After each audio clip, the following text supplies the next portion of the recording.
Imaginez-vous arriver dans un endroit impressionnant, un manoir au cœur du Surrey, un vaste domaine qui respire le luxe pur. Le rugissement d'une Lamborghini Murcielago remplit l'air lorsqu'elle démarre. Vous êtes accueilli par une grande entrée digne de la royauté, et à l'intérieur des murs, vous êtes entouré d'œuvres d'art inestimables ornées de diamants. Les montres incrustées brillent sous les lumières, et chaque coin de cette maison murmure une histoire de succès, de pouvoir et d'un héritage intouchable. Bienvenue dans le monde du prince Naseem Hamed, une légende de la boxe, un showman et une icône dont le parcours, des rues dures de Sheffield jusqu'à la célébrité mondiale, est tout simplement extraordinaire. Mais derrière la fortune et le glamour, se cache une histoire de pur talent, d'ambition infatigable et d'une carrière qui a changé la boxe à jamais. Le 12 février 1974, une future légende de la boxe est née à Sheffield, en Angleterre. Naseem Hamed est issu de débuts modestes, fils d'immigrés yéménites qui avaient déménagé au Royaume-Uni en quête d'une vie meilleure. En grandissant dans un foyer ouvrier avec 8 frères et sœurs, le jeune Naseem était entouré d'une forte culture familiale et d'une discipline stricte. La vie à Sheffield n'était pas glamour, mais c'est là, au cœur d'une ville dure et ouvrière, que Hamed a développé la faim et la détermination qui allaient plus tard faire de lui l'un des combattants les plus électrisants de l'histoire de la boxe. Dès son plus jeune âge, Naz avait une présence inimitable.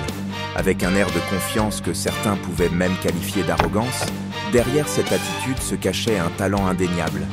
Ses parents travaillaient dur pour subvenir aux besoins de leur grande famille, lui inculquant les valeurs de dévouement et de persévérance. Alors que beaucoup d'enfants de son âge rêvaient de football ou d'autres sports, Naseem avait une seule idée en tête, la boxe. Son destin s'est affirmé lorsqu'il a rencontré l'homme qui allait façonner sa carrière, Brendan Ingle. À seulement 7 ans, Hamed a franchi pour la première fois les portes de la salle de sport Wincobank de Sheffield. Ce n'était pas une installation luxueuse, mais c'était un véritable terrain d'entraînement pour champions. Brendan Ingle, un entraîneur de boxe légendaire, a immédiatement vu quelque chose de spécial chez ce petit garçon nerveux et plein d'énergie, doté de réflexes éclairs.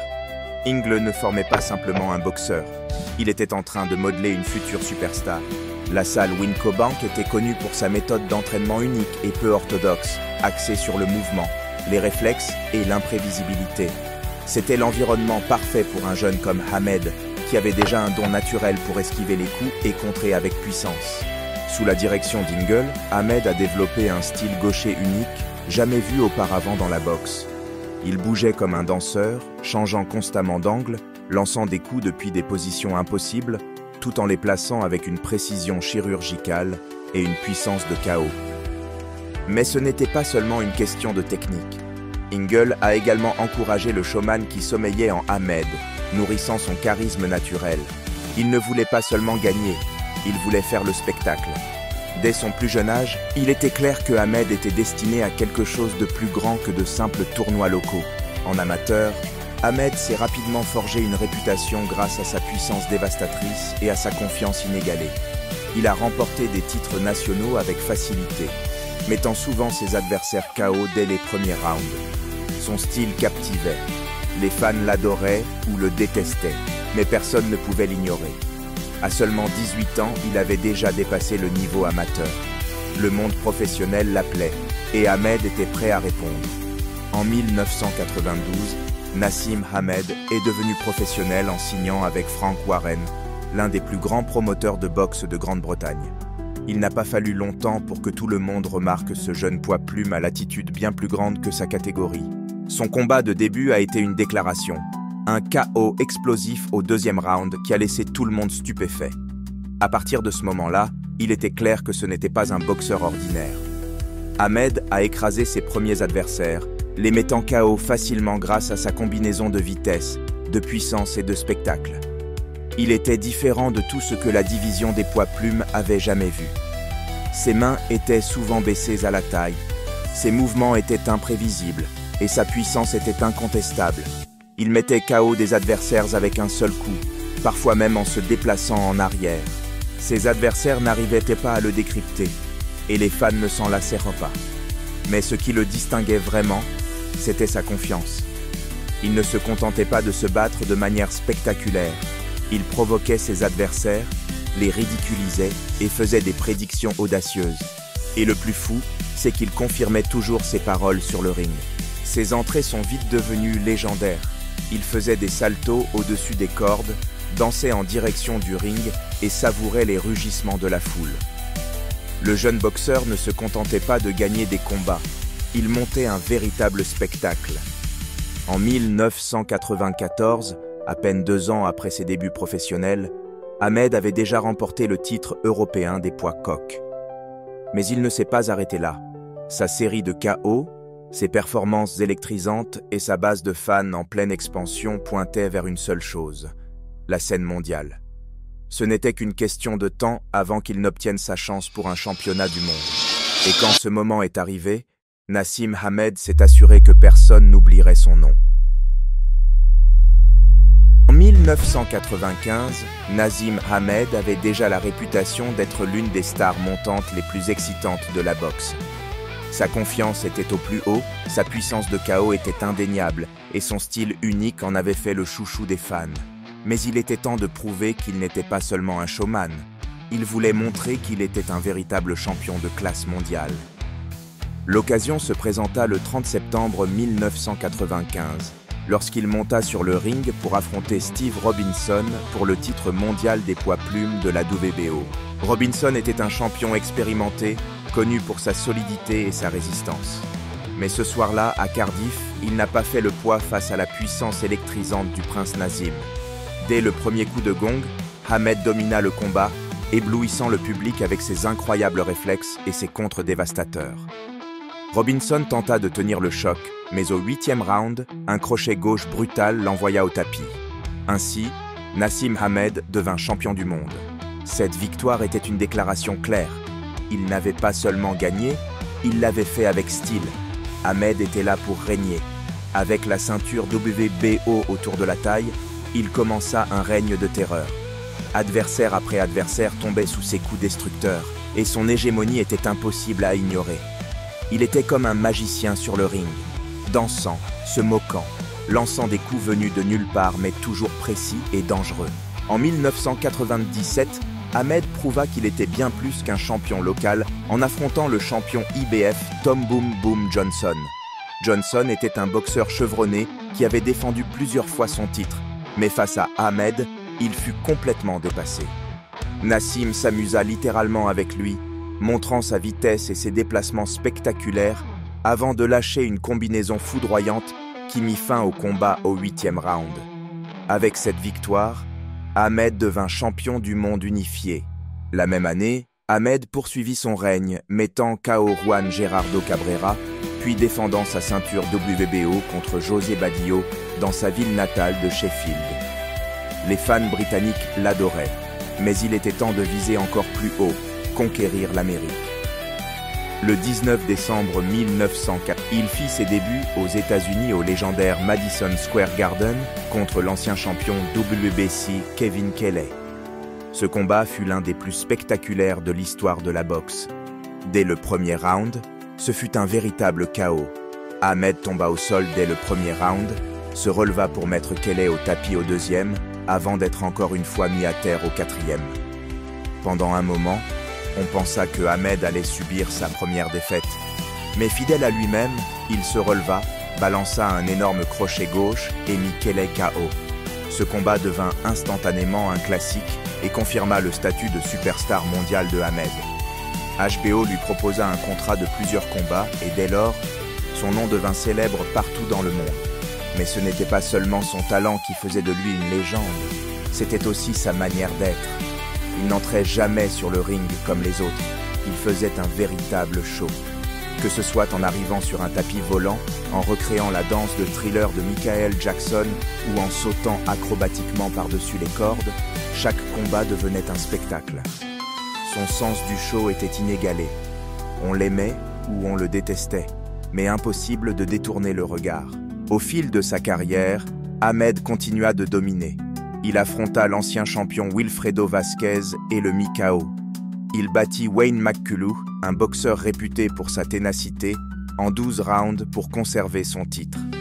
Puis, En 1999, il ajouta une autre ceinture à sa collection en battant César Soto pour décrocher le titre WBC des poids plumes.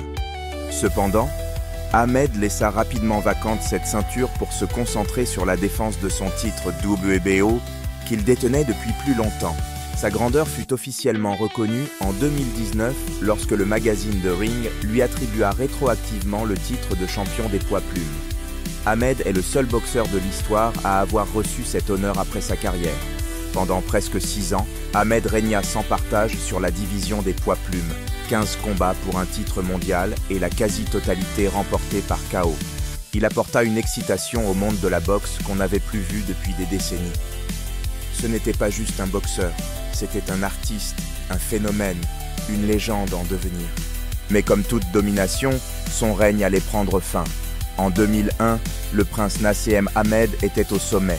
Invaincu, extravagant et craint, avec un taux de KO de 84% et 15 défenses de titre mondial.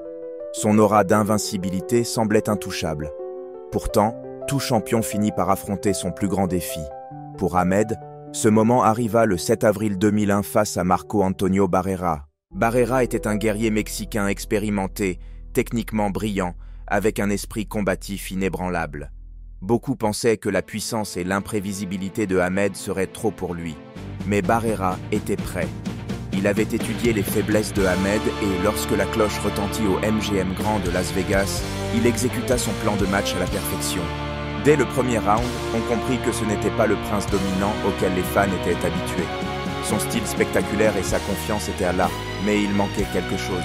Ses déplacements semblaient moins vifs, ses coups moins précis et surtout, Barrera n'était pas impressionné. Il contrôla le combat du début à la fin, contre-attaquant avec des combinaisons précises et exposant les défauts défensifs de Hamed. Dans les derniers rounds, la frustration se lisait sur le visage de Hamed. Sa magie habituelle ne fonctionnait pas et Barrera ne lâchait rien. Au 12e round, Barrera signa sa domination en coinçant Hamed dans un coin du ring et en le frappant avant de l'écraser contre un coin en métal. Un geste symbolique qui montra à quel point il avait pris l'ascendant. Quand la cloche finale retentit, le verdict était sans appel. Victoire unanime pour Barrera. L'invincibilité du prince Naseem était terminée.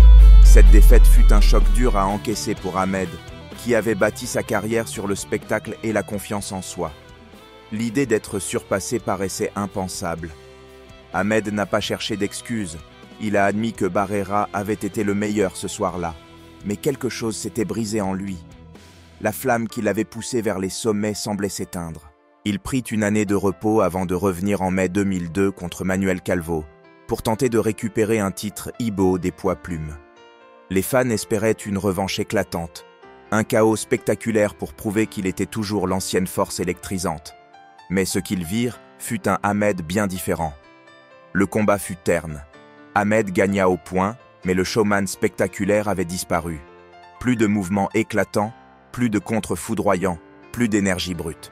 Il semblait plus lent, moins inspiré, et pour la première fois, ordinaire. Hamed laissa entendre qu'il reviendrait rapidement, mais cela n'arriva jamais.